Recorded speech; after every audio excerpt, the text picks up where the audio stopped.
Good morning, everybody, and welcome back. Today we're working on this HRX 217. Now, I know a lot of people are big Honda fans. I just don't happen to be one of them. Honda's got a great F1 car, but the lawnmowers, I think the F1 engineers touched them a little bit too much. There are way too many controls and levers and springs and cables and wires and plates that just aren't necessary, and they don't exist on 95% of the mowers out there. So if you have to work on one of these, it'll cost you 3 times as much usually, mostly because it's got 3 times as many parts to do the same job. So let's get started on this one. Ready to go. Okay. This one in particular has a lot more entertainment value than just about any other lawnmower carburetor you're going to see. When you pull these 2 bolts off, you'll see there's a plate behind this.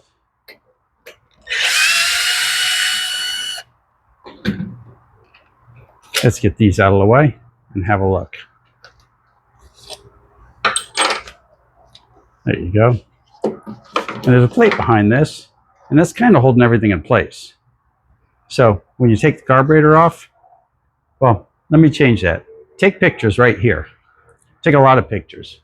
Take pictures of all of that and keep track of what it looks like when you first pull it apart, or she'll never run when you put her back together. So now we're going to take this and just sort of pull it out of our way. We're going to take this little back plate and push it off to the side. And now we got to pull the fuel line off. And that's underneath down here. You see there's no clamp or anything on this one? Oh yeah, there is. I thought there was no clamp on this one. Okay. Let's pull that little clamp off.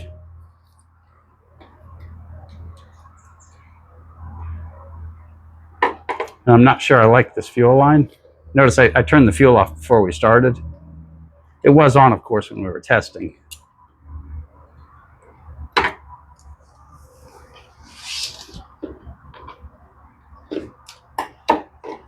There we go. I'll probably get a few drops of fuel, but not much. And I've already decided this fuel line's got to go, so I don't mind manhandling it a little bit. There we go. And after we do that, let me scoot you over here.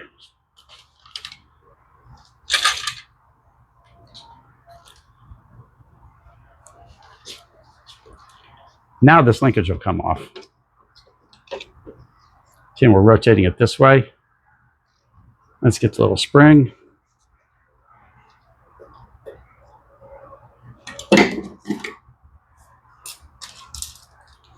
Give me a second here. You'll find this particular setup is by far the most fumbly setup you'll ever find. Notice I was careful with the springs. You don't want to bend it up. So let's take this and very carefully remove the gasket so we don't have to replace it. Now let's take her to the bench. You want to take lots and lots of notes on everything while you're doing this. Now we'll grab our handy 10mm.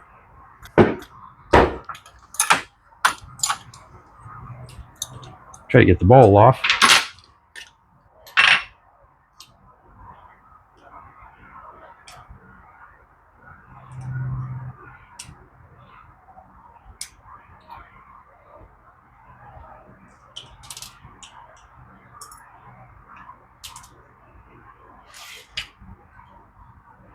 You'll see the jets are a flathead brass screw.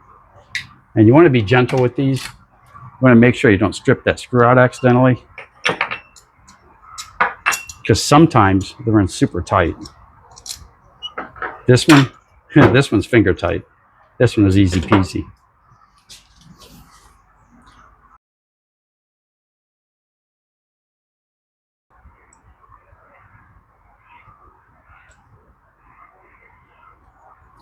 Now on 99% of these, you can just sit and do that. You see the jet comes to the edge. And then you hit it on the very edge of the carburetor and she'll hop right out. That's not always the case though. Sometimes you have to work at it a little bit. See, this one's coming out okay.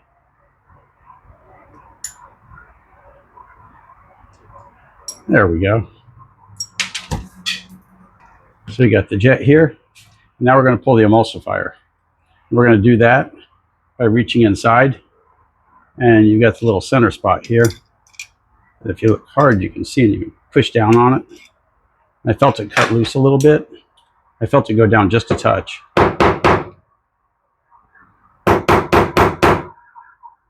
Okay, this one doesn't want to let go. So here's a little trick. If you hit a jet or an emulsifier in one of these Honda style carburetors,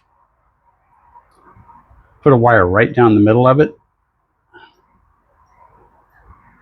And if your wire goes down the middle, it's probably pretty clear. But the emulsifier has holes on the side that you also want to deal with. There we go. Takes a little fiddling. Okay, and once we got it through, it'll come clear through on the whole of the carburetor. So now we're going to grab our pliers. We're going to grab whatever we can find. Now that it's sticking through, I'm going to bend it so that I can reach it with the skinny pliers.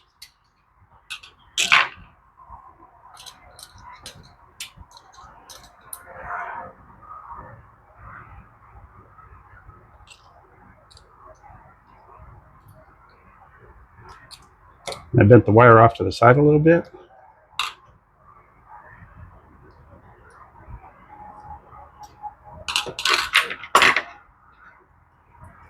Now we're going to grab it with the pliers and pull it through a little bit. Like so.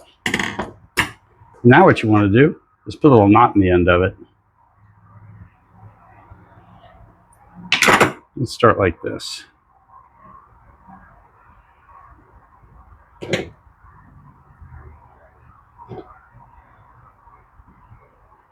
We'll do one more, and we're just creating an area with a little bit of bulk. And that'll give us something to pull on to pull the emulsifier back out.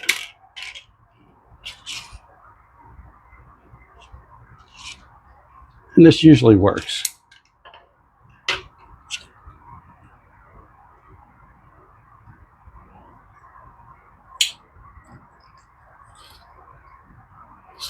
This one is stuck to no end. Now, if this doesn't work, there we go. And you can see this one was really stuck. It was stuck hard, but it let go.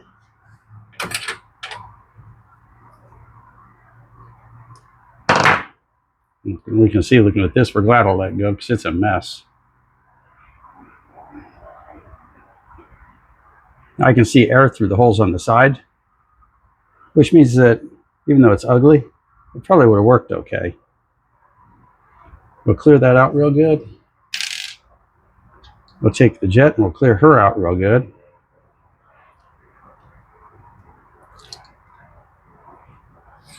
And this is the only place where the fuel flows into the carburetor. So once you have this nice and clear, you'll have good fuel flow.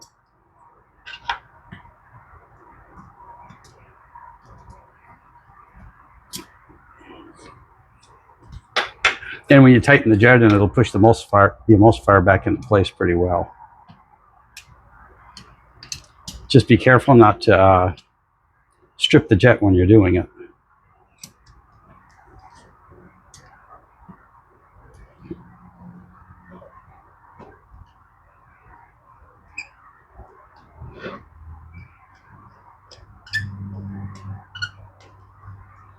I spent a long time trying to figure out how to get emulsifiers out and banging and oiling and doing whatever I could to get them to let go. And we'll take a look down the center. And I can see the emulsifier sticking out the way it's supposed to in the center of the carburetor. And we're almost done. We're not too worried about it leaking gas because we would have seen the leak when we originally got the mower, because it had gas in it. Let's get you all lined up and back in place. Okay, this thing's just about ready. We'll just throw the bowl back on, head back for the mower. These HRX mowers are notably more difficult to get the jet and the emulsifier out of than even the other Hondas or the other Predator motors of this style. We've gone ahead and put a new fuel line on this because the old one felt a little bit on the hard side, and that means she's probably going to come apart sooner or later. And this is a little bit tricky. First thing we'll do is the spring. We'll clip her in place. And then next up is our governor arm linkage. There we go. We'll twist this around the way she's supposed to be. And we're going to put the bolts in just as a holder temporarily. And the only thing these bolts are doing is holding it still while we put the fuel line on. Scooch the fuel line underneath here and get it clamped on. Let me trade places with you for a second.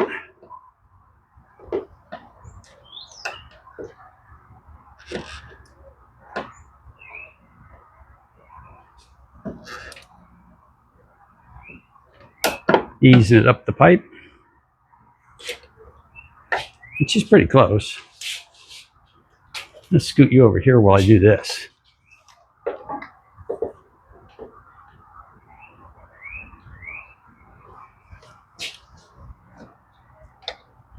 Now we'll watch it on the top, make sure she goes all the way in place.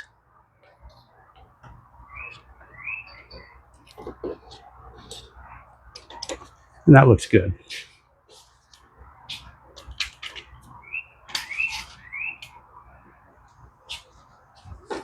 Okay, now that we've got that done, we're going to bring the air box into the picture.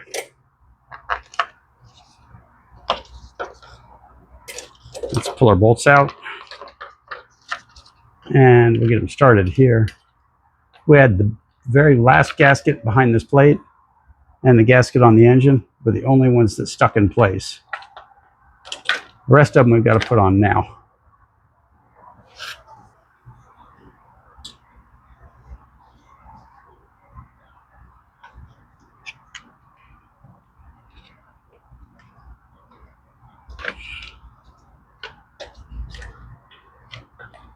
I definitely wish I had 5 hands for this.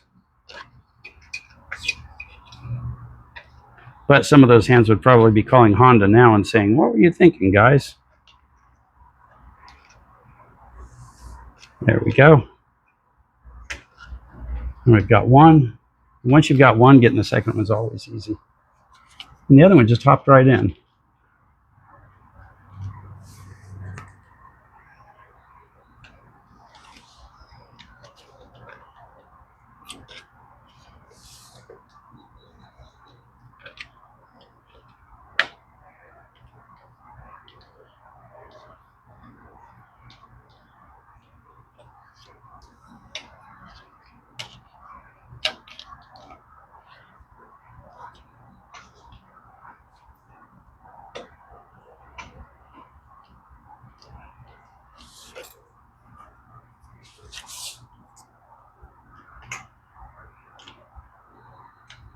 Okay, let's leave that there and get a tool. I'll snug this one up just a little bit.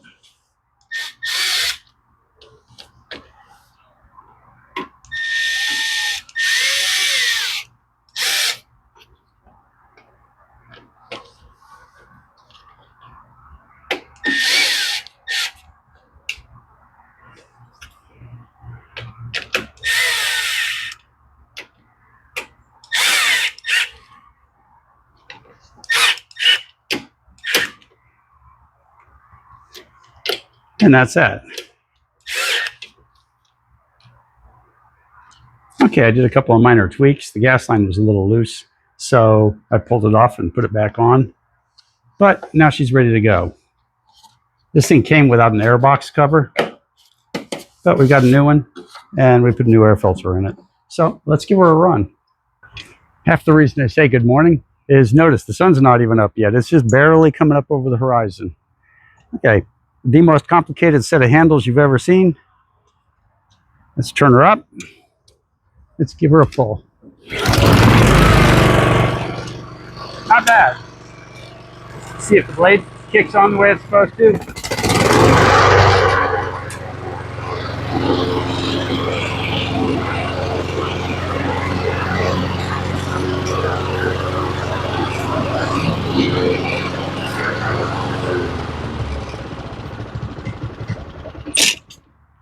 and she works pretty good. The neighbors love it when I test lawnmowers at 7 o'clock in the morning. They're happy it's not 5:30 in the morning. So getting that emulsifier out and the jet out, that's always been tricky for me. And I had to think about this quite a bit. I actually got this one apart and then let it sit overnight because I couldn't get the emulsifier out for anything. So it was just corroded in there. And I came up with an idea overnight and it worked like a charm, putting the wire all the way through and pulling the emulsifier back out. So if you've got one of these, go get that fluoro wire. It comes in